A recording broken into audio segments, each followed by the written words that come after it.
Well, good morning. We're back again with Coherence Horsemanship Institute and two lovely ladies that I was just saying to them, my curiosity is off the chart. I've never done three people on an interview, so this is going to be a first and I think really, really fun to learn about each of you. And I would like to share with our viewing public, first of all, Coherence Horsemanship Institute was born because I'm a curiosity bug, and I love sharing information that surprises and delights other people, things that maybe they didn't expect to hear. And really our goal or our mission is to inspire people to question the status quo, because in the horse world, things have stayed the same for so long and they need to change. And thus these two lovely ladies are here today to share their knowledge with us. Dr. Susan Fay, author of Sacred Spaces, Communion with the Horse Through Science and Spirit. I loved your book. It was amazing. I would show the cover, but it's packed in a box because I'm moving my home and my office is staying here. Dr. Fay's passion is to help people learn how to have a true conversation with their equine partners. Her experience and insight comes from 30 years of training horses, global competitive achievements, BA and an MA in environmental science, and a PhD in psychology. And this wealth of knowledge allows her to masterfully guide students to a greater understanding of where, why, and how true unity and clear communication occurs. I can't wait to hear more. She's joined today by, I'm sure, a friend. They're sitting in the same room, so I'm assuming Sandy Corrigan. Yeah. I think the family adopted each other. And I have to say, due to time constraint, I shrunk their bios down to, they both walk on water as far as I'm concerned. So this is just a snippet of who they are. Sandy has joined Susan in a collaboration, which we're going to hear more about, which I'm so curious. Sandy's a pioneer of implementing mentoring solutions and delivering them globally to Fortune 500 companies. She's an author, coach, speaker, writer, singer, I love that, lover of family and horses, founder of Transformation Companies LLC, and she's recently launched a community on Facebook to help women in the horse industry. And it's called Horsewomen Small Business Owners International. So we will have to hear about that too. We have a lot to cover. So, and I would love to start with Susan. And if you could just give our viewers a lead in as to how you got started in this communication skill set. You need 5 podcasts for that. That's for sure. 5 podcasts? Okay, we have half an hour. Okay. Very interesting how we all kind of evolve in our lives to come to certain areas or conclusions, perhaps. And part of my journey was training horses and showing at that time and kind of realizing that after going to all the natural horsemanship trainers, all the dressage trainers, there was still a gap in my knowledge. And I couldn't get anybody to help me with things that I really needed to understand. And that was something they couldn't do. And what I realized was that gap in knowledge was the gap in myself and understanding myself. And that's kind of where I took my environmental science background and I said, what we're doing is looking at systems. We're looking at ecosystems in environmental science, but with the horses, it's also an ecosystem. We're looking at how we all interact and when there's a breakdown in one aspect of that interaction, how it affects everything else around it. And so I was thinking that all the horsemen that I was going to couldn't provide me with that really important component. And that was, how do I change myself? And so that started me on, okay, after I got divorced, I need to go and learn psychology because I think inside of that discipline could provide me some of the answers.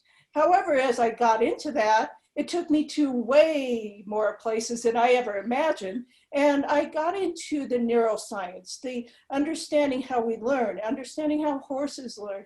I mean, all these different things about us and how we actually operate as human beings. And as I was going through that, I realized that we profoundly affect our horses, and we are totally unconscious about how we're doing it.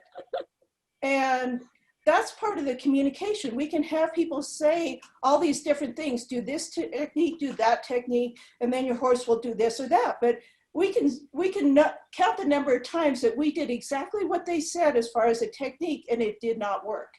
And that's what I am driven to help people find, is why is that technique not working for you?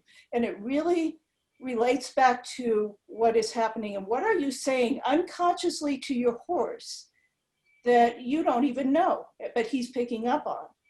And it gets into that kind of place where I often have the holy water and the crosses come out, because what I do looks like it's magic, because it happens internally and it happens invisibly. And I have to say the word that makes everyone afraid, and that's energy. It's all about energy. And we are energetic beings. We can hook ourselves up to different types of devices, EEGs to check our brain waves, EKGs to check our heart waves. And we know that electromagnetic energy is coming off of us. Why would we ever assume that our horses cannot detect that energy coming off of our bodies when So we do have you, I didn't want to interrupt you, but I wanted to interject something. And do you find that dealing with people, that those two different frequencies of energy usually are not congruent? So what the heart's saying and what the brain's thinking and doing are two totally different things. Well, then that translates into our body, and then the body's doing something totally different, and the horse goes, oh my goodness. Yeah. Oh, wow. Exactly. And that's why I came together with Sandy, because right now I'm finding that I need to teach people about that. How do we get congruency in our brain and heart waves so that we're saying the same thing within ourselves, so that we can say something that's meaningful to our horses? Yes. And there was something in both your bios actually about, oh goodness, about the, yeah, I'm going to just leave that alone. Because it went one in one ear and out the other ear. So I'm sorry. If it comes back, I'll let you know. I'm sorry. Yeah. So you, and that was my next question too, is the two of you have come together to collaborate on something, and you just touched on it. So how about if then, Sandy, if you can maybe dovetail into what Susan was saying. And I think probably the part in the bio maybe you're remembering is that we both are really about transformation. And Susie has worked in this transformative area with horses. And really everything I've done, I think in my life, I look at the theme of transformation, that I've really been about, like, how do I transform myself, right? Like I loved in your story, everything's about everything, right? You said something like that. And everything's everything else, yes. Everything else, and that we're working from the inside out. But as humans, we're not very awake and aware, right? We're not aware of my thoughts really do connect to my heart. They can tell me, my heart can tell me what I'm actually thinking, and that there's this physiological ripple effect that we're always emitting, that we're not even aware of, that we actually could influence and transform the world through, right? In positive and negative ways, right? So we can just transform, yes. Yeah, right. But so our story is, Susie and I actually met a couple years ago. I took my horse to a saddle fitting at a local saddle place, and Susie was actually there with her book. Now, I was more concerned about my horse, so I met her. I said, I got to tell you, I got to remember what I thought, But I was really interested. She autographed the book. And then it sat on my nightstand, like I love books, but I don't always get to them right away. And then the last 2 years in my journey has been really overcoming fear from a couple of horse accidents. I call them unplanned dismounts that hurt a lot. And luckily I wasn't injured physically, but I really recognized the injury to my thoughts and my unbelievable inability to control my fear and anxiety. And in that process ended up in the last 5 years getting certified in equine assisted learning. So I knew some of this, but I was looking for someone who could help me, exactly what Susie said, bridge this gap to this traditional way of being, still dominance based with horses. And inside, every time I would try and implement those things, bells and whistles were going off in me, and my horses were showing me, this is not the way it really works to have deep connection in any relationship. So I posted a story on Facebook. I'm a writer, so I write stories a lot. And Susie actually private messaged me and said, I think, would you like to talk? We live close together. We live not far from one another. I'm like, oh, she's right here. Because I had people from California all over the world, say, would you like to work with me, basically? And Susie just said, would you like to talk? And so she came over, and we spent all day talking, getting to know one another, and then being with the horses. And I knew right away that she had this missing piece. And synergistically, right away, I knew that all the coaching and mentoring and leadership stuff I'd done, and especially in the coaching realm, we talk a lot about, neuroscience, and that the way we think affects the way we feel, affects our behavior and our responses to things, and that we can actually shift very quickly if we even know that. And here my horses were trying to tell me over and over again this. And finally, when Susie came, I'm like, oh my gosh, like it's been here all along. Because I always say in coaching, horses are 1,000 pounds of immediate feedback. Oh, yes, they are. They're just the best at helping us know right away if something's inauthentic or incongruent, right? If we're listening, right? If our ears and our hearts are listening. Yeah. Yes. And Absolutely. if we're curious, that whole suspending judgment, staying curious. And so right away, that first day worked together. We were like, even though Susie was showing me things with my horses, there was just the synergy. And very quickly, we just said, we need together to bring our gifts into this and help other horse people. And especially, we'd love to influence the horse training world or the horse industry world, because those people have so many people they could influence. Thank you. So it's a great big experiment in our coaching, because my husband and I are both involved in coaching small business owners. That's my full-time thing. And we often say it's just a bad plan carried out violently, experiment, and so, but we are having a blast. Yes. We are having a blast. It's a very deliberate experiment. An experiment doesn't do it justice. We have to find a new word for that. So one of the things that I talk about all the time are the stories that we tell, and how those stories affect everything from the inside out. Obviously, you're speaking the same language as I do every day.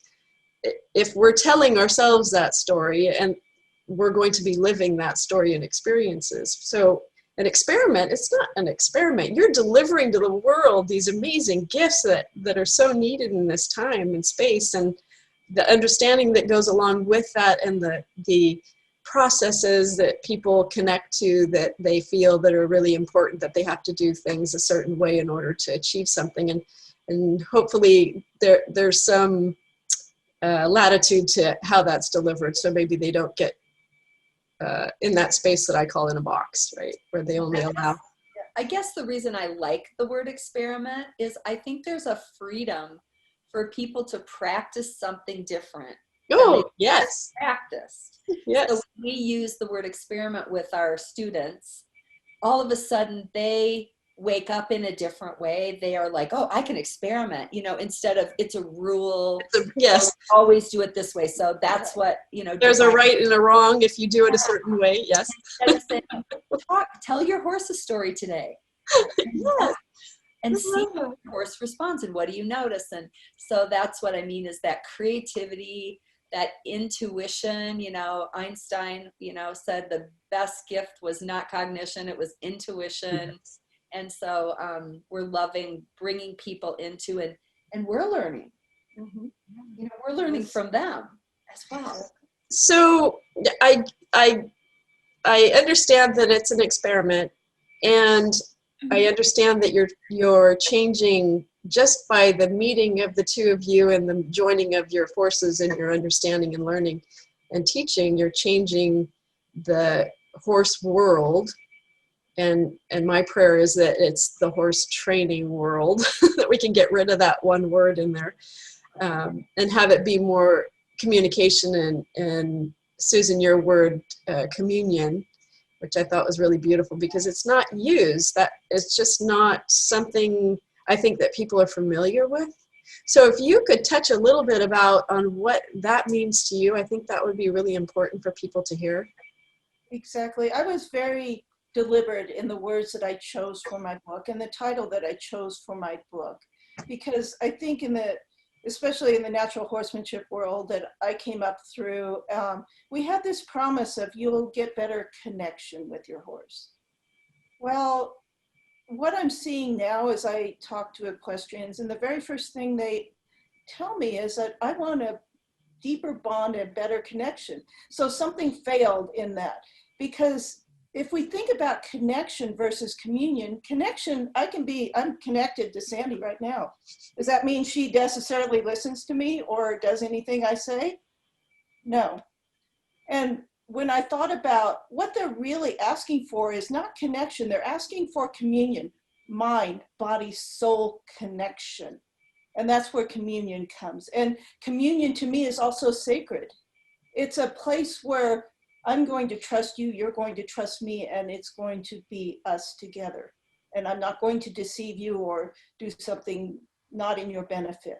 So I handle this communion with horses very seriously, because I am going to, when I go out with the horse, and I'm going to teach people, how do we truly connect body, mind, and soul? Because nobody told us that. And we've been told that the way you do the connection with the horse and you get to his mind is you move his feet. Well, Sandy can attest to the fact that I have gotten into the arena with many different horses and never moved their feet. However, that horse came over and was with me and was listening. And so what was it that I was doing different? I was connecting first through my brainwaves and my thought patterns. I was connecting, I was creating a safe space in my mind, and in that energy coming off of my mind, my brain, that said to the horse, this lady is safe, okay? So that required me to be in a very calm space. Mm-hmm. And then what was I doing?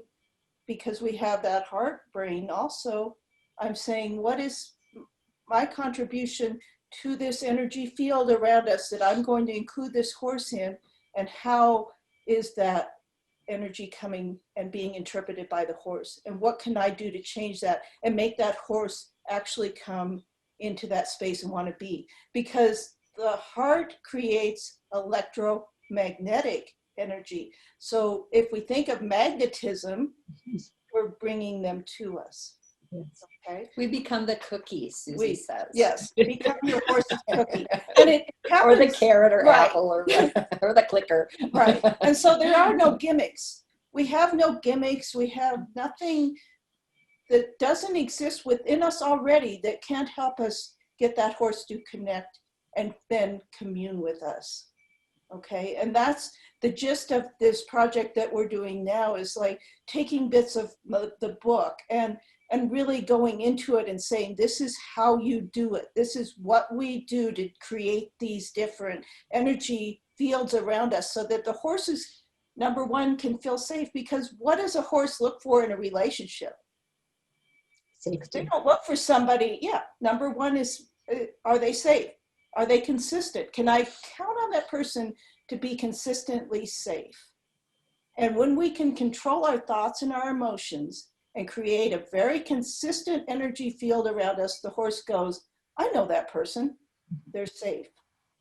And then they're more likely to do what we want to do together if they feel they're in a safe environment, okay? And we always think, oh, it's something outside of us. No, it's from right here. This is where the horses are reading us, right here and here. I always think it's like Star Trek or something, and they have this little internal thing, and it does a scan of every person that comes up and goes, I know who that is. They know everything about us without us ever saying anything. And just like you said, That quickly, yes. if you have fear and your instructor says, just get on there and just ride through it and just be there.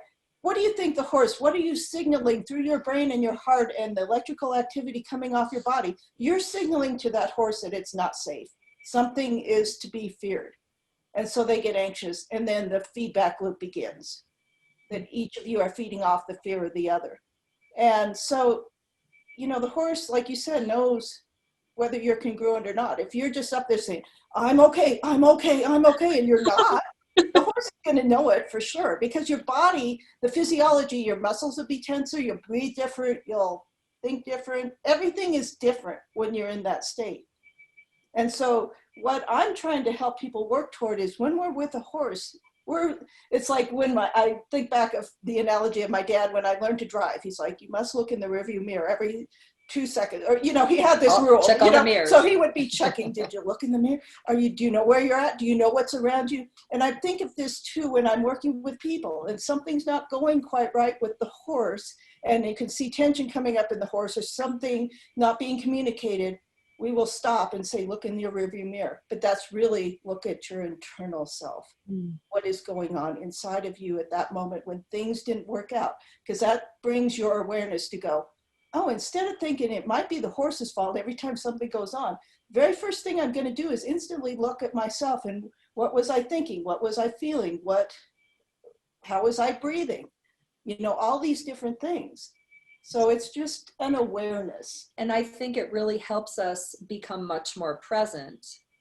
If we're going to practice this on a regular basis, we can't be worried about what happened 2 hours ago or having anxiety about the future. If we're really going to be as present or as aware as you're talking about, then we get to practice that present space, which is all we really have anyway, right? Like we don't really have the other two realities unless we bring them into the present. And I think what's really been interesting, so we launched this 6-week course based on Susie's work. And we invited, I do a lot of marketing, so we did it through Facebook and private relationships that we had. And we have 21 women all participating, some face-to-face and some virtually. Nice. And what's interesting is we have people that don't even have horses. Yes. So what you really have created from an outside perspective is a platform for people to learn through horses how to become responsible for what's going on inside, and to be able to change through your course what is going on inside, so that the picture on the outside is what they want to see instead of what they are seeing. And then also casting the vision. I always love that Marianne Williamson quote that talks about how brilliant we are and how we're afraid of that brilliance. And it's really about challenging, casting vision, supporting and encouraging the people in the room to say, yes, you're going to see the difference in your horses. What if you at work, in your marriage, with your family, with your children, at the grocery store, what if you took this same idea and started to live this way, respond this way, behave this way, practice this way in your life? Come back next week and tell stories. Go practice, yes. And so it really is that transforming the world by doing good. Yeah. And the doing good is, you know, the horses are, you know, our partners, our teachers. And when I think about communion, it's interesting because my husband and I have a ministry background for many years in planning churches. And when I think about the act of that in that sense, there is a surrender, a trust, a willingness to let go of things that need to go. And all of that we experience in the round pen with the horses in such a spiritual way too. And, you know, I'm not talking about a specific faith. I'm just talking about when we say mind, body, soul, spirit, then we have that piece of wisdom and creativity that happens in that space. And when you talk about, Susie, the radio or the magnetic waves from your heart, we experience love in that space. Yes. not fear. Yeah. And so for me in my journey, that's helping me overcome fear, because I can't be afraid and love at the same time. You can't do those two things together. Yeah. And so it is this humans with horses, with humans, with more humans. That's what we're starting to see is happening. So you're changing the planet. That's what I love. So that was one of my questions is, Yeah. how is that changing or impacting humanity? Yeah, it really truly is. That's amazing work. So, And the horses are, they respond so quickly, and it is a little bit of a gradually then suddenly. So when we're working together, we might start to see some shift, and Susie will say to me, now over the next 2 weeks, watch what happens. We might have expectation as people, because we all love the happy meal. I call it the happy meal. We just want the right Right now. now. I want it today. Yesterday. Yes. And this work does, but it's so subtle, and part of it's because we don't know how to be awake and aware. And then all of a sudden, a horse that wouldn't let you ever catch them, or wouldn't let you ever put a grazing muzzle or a halter on, suddenly walks up to you when you're walking in and puts their nose in it. And you're like, this is amazing. So is it, my question then, is it truly the horse that has changed? I think that they are always that way, and it's us that have made the change. And so in that change, we create that, whatever you want to call electromagnetic vortex, or space that opens for them to do what they do naturally, and that's to fill it in their beauty and their presence that they always carry with them everywhere they go. Right.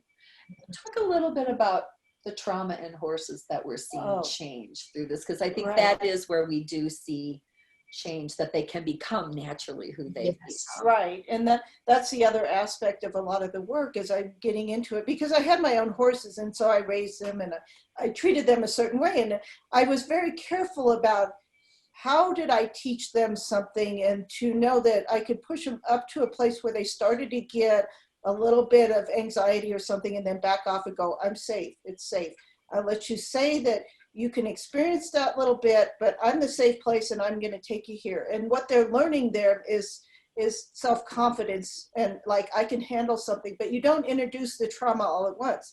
What I'm seeing from a lot of the training that's happened lately is that we push horses into trauma during the entire time we're training them. We just take them out of the field, you stick them in a round pen, you run them around in fear, flight or fight, and there's all this trauma. Trust you. Then they're supposed to trust us. there's no recognition about is the horse learning anything, and actually they are learning something, because when we have trauma, we make associations. What caused that trauma? And anytime I see that thing that I associated with the trauma, again, it's going to trigger that in my mind and in my body. And what happens is that happens so quickly because they created a neural connection for that trauma. So the behavior happens so quickly that there's not stopping it. And so that's what I'm seeing with people with horses. They go, I don't know why all of a sudden he just flips. Well, let's go back and see what happened. What was the association that got made? What happened to this horse? And can we restructure that horse's brain so that we can overcome this trauma? And that takes a little bit of time, but I'm seeing it in almost every horse. And even we can speak to Sandy's horse, I guess her husband's horse. And it was like, okay, I'm saying, okay, let's go and we're going to learn how to do just a slight bit. We're just going to look for flexion. I don't look for a lot of flexion. I just want to see, can you move your head back and forth? And here this horse tells me in its neck, it starts having all these releases during this time, and all this like gnawing, and it's like, okay, so all of this trauma this horse experienced went right into its neck right here. And if we keep trying to force the behavior, whatever maneuver we're trying to do, and we never address that something happened there and got stored in that piece of the body, it's never going to be done under relaxation. That horse is always going to brace or tense when you ask it to do that one thing. And so I like to go in and systematically say, let's look at this horse and see where these places are that it feels it needs to brace because it anticipates something bad is going to happen. And we're going to reprogram that and to a different way. And some of this work takes a little bit of time with the horses, you know, and not a lot of people want to spend, well, I just want to work through that. It's okay. No, none of these little things are okay because they show up somewhere later on. And so if we never address it, we don't get past it. And if we address it and fix it now, then it changes everything. Right. So even, you know, like this is maybe silly and you'll know this, or all the great horse people listening will know this, but Susie's like, see how the horse snorted? And I'm like, well, yeah, that's what they do. And she goes, no, Not all of them. that's a release. And I'm like, I never thought of it that way. You know, I thought they were just blowing their nose, like they have too much dust up there, you know? And so even learning how to look at what does a release look like, or learning all the nuances of a horse's behavior and knowing they mean something, because if I was going to a physical therapist or having a personal trainer, I'd be able to say, oh, I can't go any farther, that hurts, or oh, I had an accident there. But our horses only have their language. And if we don't ever learn to learn their language, we can't ever help them with whatever they release or they want to do. And even just that. Isn't it amazing that how many millions of people that handle horses every day, and that they don't understand a couple of things that are really important that you just touched on, Susan, about number one, learning by association. That's how people learn also, but not in their own minds do they see that. That's absolutely how the horses learn, through association. And it's not just one association, it's everything in that environment in that moment. But we're only paying attention to one part of that. And then the subtle signs that you're talking about, Sandy, about the blinking, the wrinkles on the face, the way the hair moves. I mean, there are so many things that are in their electromagnetic system that show that we never even see. You know, a little horse gets a couple little wrinkles on its nose or underneath its eye, or it turns its eye a certain way, and it's just, yeah, just go fast, just ride through that, you know, he'll deal with it. It just makes me just bite my fingernails and cringe. And then it makes me feel empathy, because they truly don't understand. And then there's the job, right? Our job really is to help people understand that language and help them. Why is it this would be a one-way communication, right? Why wouldn't we consider that they have a language that we need to learn? And in doing that, then it becomes what you're saying, Susan, about a communion, right? That where did we have to get to the place where we can open our heart and accept them on a level playing field, instead of one of us is better or more adept than the other. I would say it's really not the way that people think. It's the four-legger that's more adept. Just that there's so many considerations. So if there were a couple of things that you could share that would help people when they listen to this, and then they go back out with their horses, and they've maybe they've never considered what any of us have said before, and this is the first time they've heard it, what would be a couple things that they could be aware of and practice that would help them come closer to that place without you ladies in the room or in the round pen or in the arena to get to that place of communion? If I could speak to this, and I think it's so simple, and it's something you touched on at the very beginning of this, and that's stories. And one of the experiments that I have people do, because experiments are just gathering information, right? And we're just seeing what happened, and we're noting that down, what happened during the experiment, what went wrong or what went right. Well, this experiment that I do is in our first week of our class, and it was storytelling. You're going to tell a story to your horse, and you're going to tell it as if you were speaking or reading it to a young child. Remember how like grandma reads the story and she gets into it and she does all the emotional stuff and she changes her voice and she changes to the different characters and all these different things. Well, what happens is that you're changing yourself during that. And what you can do is you tell your horse a story. Notice the reactions, just like what you were saying. Does his nose wrinkle? Do his eyes blink? Does his skin do something different? What does he do during that story? And what parts of the story do they like? And it's like we were telling Sandy's horse a story, and whenever we got to Joy, the horse would come over.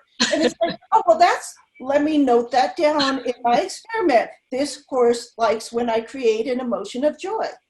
And so we can recreate these places. When we had what we saw as a positive reaction from the horse, we can go back to our experiment and say, this is what I was feeling, my emotional state. This is what I was thinking.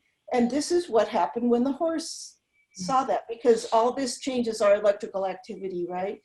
And so So be careful about the story you tell. Exactly. And that's going to make you more aware of, am I telling my horse, you're just horrible, you can't learn, you're just a terrible horse? Do you think that, I mean, that horse, if you tell that story over and over, do they want to come hear that story again from you? Or think about the barns we've been in where horse owners are standing outside the stall of their horse or with their horse telling somebody else how awful their horse is. Right. And then wondering why their horse is turning away or pulling back or not wanting to have anything to do with them. That's that awareness, though, that you're bringing to the world, that people don't even realize that even in that moment, that is a story. Right. Everything's a story. And that's, our brains are made for stories. That's how we used to relay information before we had written language and all that. And there's a rich tradition in storytelling. And I think it's such a natural part of who we are, and to re-engage that and say, what is the story I tell about myself? What is the story I tell about my horse? What is the story I tell about my friends? And so again, you're saying here's awareness. Because whenever we tell a story, we're putting energy out there. It's going out there to be coherent or congruent with the story we're telling, right? So if we're always telling negative stories, we're always emitting negative energy. Yeah, and if you want to look at some of the science behind this, if you're familiar with Dr. Emoto from Japan and his study on water and the groups of people that went to speak to bodies of water, and of course we're full of water, horses are full of water, that our words, we are creating something. Absolutely. And so horses, again, 1,000 pounds of feedback in the story we tell. So we hope that some people will go tell some stories, good stories to their horses. Absolutely. And I think it just gives you feedback of, there is something to this, because that's the first part of coming up with something that's very different in the world. It's like, I always get I'm really skeptical about that. And I'm like, well, you have to observe it. But if you are not looking for it, again, another part of observation, if you're looking for disconfirming information, you're going to find it. If you're looking for confirmation, you're going to find it. So what did you say? Electromagnetic. Yes. Well, it's always, it truly is. Everything's everything else, right? Absolutely. And we know we have at least 61,000 thoughts a day. Like if you can imagine toothpicks falling from the sky, and the ones that light up are the ones we're looking for. If we don't change the way we think, then we can't light up the possibilities of different thoughts and different ways of being. So it's work. It's the head game, right? Yeah. It's got to start there. It'd be fun though. It's wonderful. I can tell by the smiles on your face that it truly is. This work is so enjoyable. And actually the joy I get is not from my own horses, but watching the transformation happen within the relationships with people and their horses, and the light bulb going on and saying, oh my gosh, no one ever taught me this stuff. And we all know it somewhere intuitively. We all know this stuff, but no one's brought it to our attention to pay attention to this. Pay attention. One of the reasons I chose Susie of all the people is when I did talk to her, she's never had a horse accident. Nice. Ever. And I said, tell me that story. That's a good story. And it's, and it is. Because you just knew how to listen and be aware. Right. And stop anything before. I mean, that's some really great practice. I hope to be able to say I will never have another one. Well, you can start by saying it, right? Because that is a story. Yeah, it's a story. Not never having one of them yet. Not having that. Oh. Well, it's been lovely chatting with you, ladies. I don't want to take up too much more of your time. If there's one thing that you could each share with our viewing public to leave them with a thought that you feel is the most important thing today. Go ahead, Cindy. I guess the very first thing that came in my head is don't be afraid to trust yourself. And watch how your horses respond to that story. Nice. Thank you. Susan, how about you?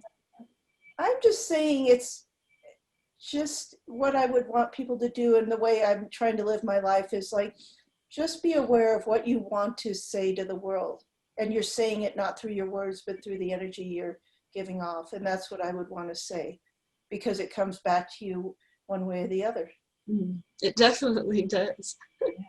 Thank you so much. Don't go anywhere.